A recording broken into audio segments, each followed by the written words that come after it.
আসসালামু আলাইকুম। সংবাদে আপনাদের সবাইকে স্বাগত জানাচ্ছি। আমি ফিরোজ তোহা। শুরুতেই আরবে কেবলস সংবাদ শিরোনাম জানিয়ে দেব এই মুহূর্তে হাতে পাওয়া সর্বশেষ গুরুত্বপূর্ণ আপডেট বাংলা সংবাদ। শুরুতেই থাকছে সাবেক স্বরাষ্ট্রমন্ত্রী সহ ৮ জনের ব্যাংক লেনদেনের তথ্য চায় দুদক।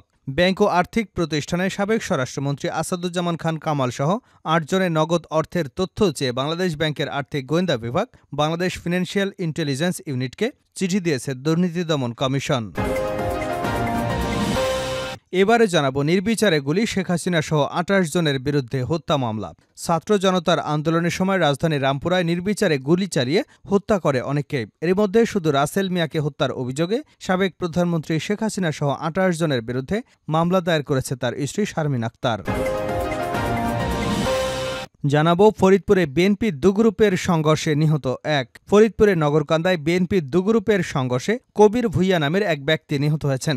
এ সময় আহত হয়েছেন অন্তত ২৫ জন। বুধবার সকালে বিএনপির কেন্দ্রীয় সাংগঠনিক সম্পাদক শাহ মাওবাত এবং কৃষক দলের কেন্দ্রীয় সাধারণ সম্পাদক শহীদুল ইসলাম বাবুলের সমর্থকদের মধ্যে দফায় দফায় এ সংঘর্ষের ঘটনা ঘটে। এদিকে ৩ নদীর ১১ বাঁধ ভেঙে ফেনীর ৭০ গ্রাম প্লাবিত।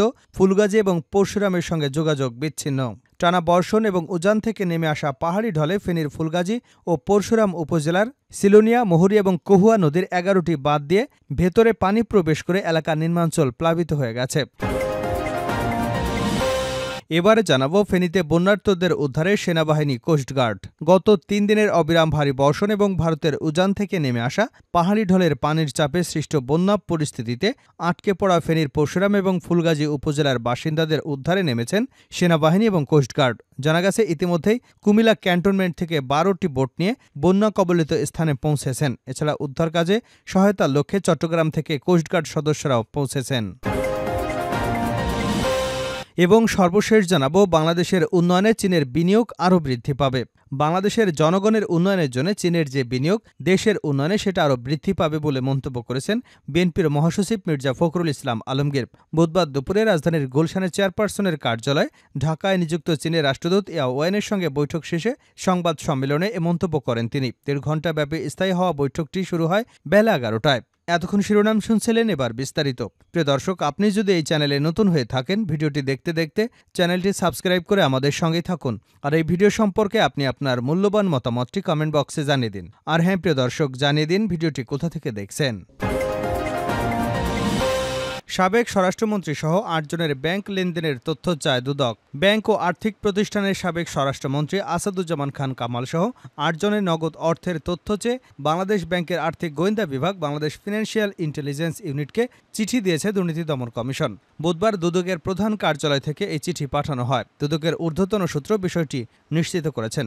সাবেক স্বরাষ্ট্রমন্ত্রী ছাড়াও আরও যাদের ব্যাংক হিসেবে তথ্য চাওয়া হয়েছে তারা হলেন সাবেক স্বরাষ্ট্রমন্ত্রীর ছেলে শাফি মুদাসির, মন্ত্রীর সাবেক পিএস অতিরিক্ত সচিব হারুনা রশিদ, যুগ্ম সচিব ধনঞ্জয় কুমার দাস, প্রশাসনিক কর্মকর্তা মোল্লা ইব্রাহিম হোসেন, সহকারী একান্ত সচিব মনির হোসেন এবং জনসংযোগ কর্মকর্তা শরীফ মাহমুদ অপু ও পুলিশের সাবেক ডিআইজি মোল্লা নজরুল। নিয়োগ বাণিজ্যে দুর্নীতির অভিযোগে গত ১৫ আগস্ট সাবেক স্বরাষ্ট্রমন্ত্রী সহ ৬ জনের বিরুদ্ধে অনুসন্ধান করে দুদক। আসাদুজ্জামান খানের নেতৃত্বে সিন্ডিকেটের মাধ্যমে নিয়োগ, পদায়ন এবং বদলি বাণিজ্যের অভিযোগ রয়েছে। দুদকের উপপরিচালক মোহাম্মদ জাহাঙ্গীর আলমের নেতৃত্বে একটি অনুসন্ধান টিম গঠন করা হয়েছে। অভিযোগ আছে সাবেক স্বরাষ্ট্রমন্ত্রী আসাদুজ্জামান খান এবং তার সহযোগীরা সিন্ডিকেট করে পুলিশ এবং ফায়ার সার্ভিসে নিয়োগ দিতেন। আসাদুজ্জামান খান স্বরাষ্ট্রমন্ত্রীর দায়িত্ব পাওয়ার পর থেকে ঘুষ হিসেবে বস্তা বস্তা টাকা নিতেন। পুলিশ, মাদকদ্রব্য নিয়ন্ত্রণ অধিদপ্তর ও ফায়ার সার্ভিস থেকে এ টাকা আদায় করা হতো। তৎকালীন অতিরিক্ত সচিব ড হারুনা রশিদ বিশ্বাসের নেতৃত্বে সিন্ডিকেটটি গড়ে তোলা হয়। দুদক সূত্র জানায় ফায়ার সার্ভিস এবং সিভিল ডিফেন্সের কোনো সার্কুলার হলেই মন্ত্রীর দপ্তর থেকে একটি তালিকা পাঠানো হতো। সেই মোতাবেক নিয়োগ দিতে ফায়ার সার্ভিসকে বাধ্য করতেন সাবেক এই মন্ত্রী। এক্ষেত্রে তিনি মোটা অঙ্কের অর্থ ঘুষ হিসেবে নিতেন। নির্বিচারে গুলি শেখ হাসিনা সহ ২৮ জনের বিরুদ্ধে হত্যা মামলা। ছাত্র জনতার আন্দোলনের সময় রাজধানীর রামপুরায় নির্বিচারে গুলি চালিয়ে হত্যা করে অনেককেই। এর মধ্যে শুধু রাসেল মিয়াকে হত্যার অভিযোগে সাবেক প্রধানমন্ত্রী শেখ হাসিনা সহ ২৮ জনের বিরুদ্ধে মামলা দায়ের করেছেন তার স্ত্রী শারমিন আক্তার। বুধবার ঢাকা মেট্রোপলিটন ম্যাজিস্ট্রেট আফনান সুমির আদালতে পরে বাদীর জবানবন্দি গ্রহণ করে রামপুরা থানাকে অভিযোগটি এজাহার হিসেবে গ্রহণের নির্দেশনা দেন আদালত। এ মামলার অপর উল্লেখযোগ্য আসামিরা হলেন সাবেক সেতুমন্ত্রী ওবায়দুল কাদের, সাবেক স্বরাষ্ট্রমন্ত্রী আসাদুজ্জামান খান, জাহাঙ্গীর কবির নানক, মোহাম্মদ আলী আরাফাত, তথ্য প্রযুক্তি প্রতিমন্ত্রী জোনায়েদ আহমেদ পলক ছাড়াও আরও বেশ কয়েকজন উচ্চপদস্থ নেতা। মামলার অভিযোগ করা হয়, বৈষম্যবিরোধী আন্দোলন চলাকালে গত ১৯ জুলাই দুপুর ২:৩০টায় আসামিদের নির্দেশে অজ্ঞাত আসামিদের গুলিতে মারা যান রাসেল মিয়া। ফরিদপুরে বিএনপি দুগ্রুপের সংঘর্ষ, নিহত এক। ফরিদপুরের নগরকান্দায় বিএনপি দুগ্রুপের সংঘর্ষে কবির ভিয়া ৫৫ নামের এক ব্যক্তি নিহত হয়েছেন। এ সময় আহত হয়েছেন অন্তত ২৫ জন। বুধবার সকালে বিএনপির কেন্দ্রীয় সাংগঠনিক সম্পাদক শাহ মাওবাইদ এবং কৃষক দলের কেন্দ্রীয় সাধারণ সম্পাদক শহীদুল ইসলাম বাবুল সমর্থকদের মধ্যে দফায় দফায় এই সংঘর্ষের ঘটনা ঘটে। মূলত কৃষক দলের কেন্দ্রীয় সাধারণ সম্পাদক শহীদুল ইসলাম বাবুলের পথসভা আয়োজনকে কেন্দ্র করে বিএনপির দুগ্রুপের মধ্যে সংঘর্ষ শুরু হয়। সংঘর্ষে নিহত কবির ভিয়া ৫৫ উপজেলা ছাগলদি গ্রামের আবুল বশার ভূঁইয়া ছেলে। তিনি বিএনপি নেতা শহীদুল ইসলাম বাবুলের সমর্থক ছিলেন বলেও জানা গেছে। আহতদের ফরিদপুর মেডিকেল কলেজ হাসপাতালের ভর্তি করা হয়েছে। প্রাথমিকভাবে কারো পরিচয় এখনও নিশ্চিত হওয়া যায়নি। নগরকান্দা থানার ওসি আমিনুর রহমান বলেন, কৃষকদের কেন্দ্রীয় কমিটির সাধারণ সম্পাদক শহীদুল ইসলাম বাবুলের পথসভা আয়োজনকে কেন্দ্র করে বিএনপি দুগ্রুপের মধ্যে সংঘর্ষে একজন নিহত হয়েছেন। আহতদের সংখ্যা অনেক। খবর পেয়ে পুলিশ পরিস্থিতি নিয়ন্ত্রণে আনে। নগরকান্দা সার্কেলের সিনিয়র সহকারী পুলিশ সুপার আসাদুজ্জামান শাকিল বলেন, ঘটনাস্থলে অতিরিক্ত পুলিশ মোতায়েন রয়েছে। পরিস্থিতি এখন স্বাভাবিক রয়েছে। এ বিষয়ে শাহ মাওবাদকে তার ব্যক্তিগত মোবাইল ফোনে একাধিকবার ফোন করে যোগাযোগ করবার চেষ্টা করা হলেও তার কাছ থেকে কোনো সাড়া পাওয়া যায়নি। ৩ নদীর ১১ বাঁধ ভেঙে ফেনীর ৭০ গ্রাম প্লাবিত। ফুলগাজী ও পরশুরামের সঙ্গে যোগাযোগ বিচ্ছিন্ন। টানা বর্ষণ এবং উজান থেকে নেমে আসা পাহাড়ি ঢলে ফেনীর ফুলগাজী ও পরশুরাম উপজেলায় সিলুনিয়া মহুরী এবং কহুয়া নদীর ১১টি বাঁধ ভেঙে ভেতরে পানি প্রবেশ করে এলাকার নির্মাঞ্চল প্লাবিত হয়েছে।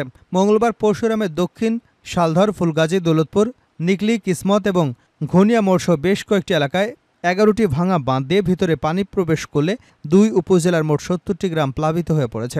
এতে ফসলি জমি এবং মাছের ঘের বন্যায় তলিয়ে গেছে। পরশুরাম উপজেলা নির্বাহী কর্মকর্তা আফরোজা হাবিব শাপলা জানান, পরশুরাম উপজেলার দক্ষিণ শলধর গ্রামের বাঁধ ভেঙে লোকালয়ে পানি প্রবেশ করে ১৪০০ পরিবার পানিবন্দী হয়ে পড়েছেন। তিনি জানান, প্রশাসনের নির্দেশনায় পানিবন্দী এলাকায় জনগণের মধ্যে শুকনো খাবার এবং বিশুদ্ধ পানি সরবরাহ করা হচ্ছে। ফুলগাজী উপজেলা নির্বাহী কর্মকর্তা তানিয়া ভূঁইয়া জানান, উপজেলার বেশ কয়েকটি স্থানে ভাঙা বেড়ি বাদ দিয়ে ভেতরে পানি প্রবেশ করলে বিস্তীর্ণ এলাকা প্লাবিত হয়ে যায়। তিনি জানান, পানিবন্দী এলাকায় জনগণের মধ্যে শুকনো খাবার, বিশুদ্ধ পানি সরবরাহ করা হচ্ছে। এছাড়া ফেনী পরশুরাম সড়কের ফুলগাজী অংশে পানি ওঠায় বাজারের নিম্নাঞ্চল সহ বেশ কিছু দোকানপাট তলিয়ে যাওয়ায় দোকান মালিকদের ব্যাপক ক্ষয়ক্ষতি হয়েছে বলেও দোকান মালিকরা জানিয়েছেন। ফেনী পরশুরাম সড়কে পানির নিচে তলিয়ে যাওয়ায় সোমবার রাত ১১টার পর থেকে সব ধরনের যান চলাচল বন্ধ রয়েছে। বাংলাদেশের উন্নয়নে চীনের বিনিয়োগ আরও বৃদ্ধি পাবে, মির্জা ফখরুল।